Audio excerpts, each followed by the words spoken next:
Summary of A Long Way Gone by Ishmael Beah.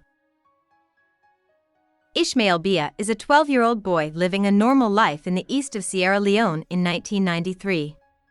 Beah's mom and dad are no longer together, but he keeps busy with rap music and dance.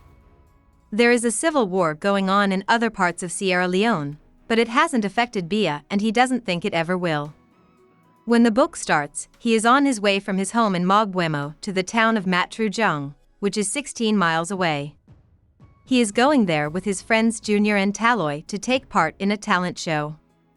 But while he is there, the rebels attack his village, and Beah's family is not among the refugees who passed through Matrujung.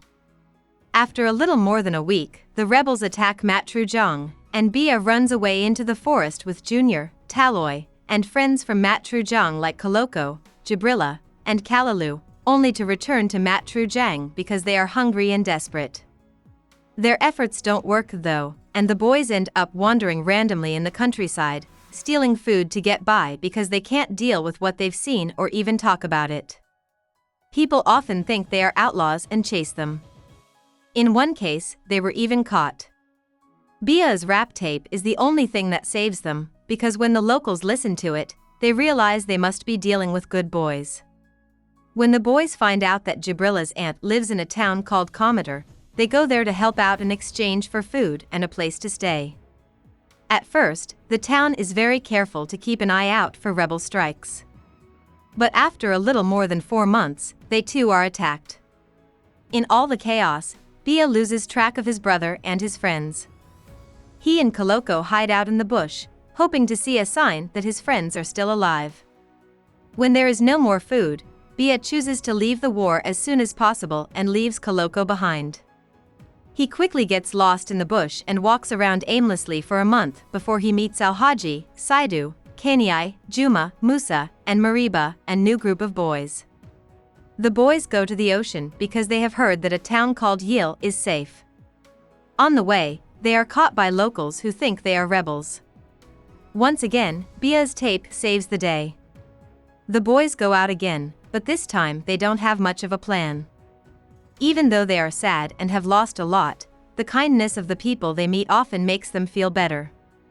After the boys eat a crow that fell from the sky, their friend Saidu dies for no clear reason. Soon after, Beah runs into an old friend named Gasimu, who tells him that Beah's family is in a nearby town. Gasimu takes them there, but as soon as they get there, the village is attacked. When the boys get there, everyone is dead and the whole town is on fire. They are attacked by rebels who are coming back to the town. As they run away, Gasimu is shot and dies from his injuries. Soon after, troops from the government come and take the boys to Yil, where they think they have found peace. But the army recruits a lot of children from the village to fight, even though some of them, like Sheku and Josiah, are too small to pick up their guns. Musa and Josiah die in their first battle, but in that same fight, Beah learns how to kill. The boys' leaders tell them to get back at the rebels for killing their families, and they give them drugs to keep them from thinking about the present. When the boys play war, they watch Rambo movies and try to copy his moves. Beah was a kid soldier for 2 years. After that, he was taken from the front to Freetown, which made him very angry. At first, he and the other boy soldiers are very violent when people try to help them get better. Even worse, UNICEF made the big mistake of putting rebel boys and army boys in the same area at first, which led to a fight in which several boys died.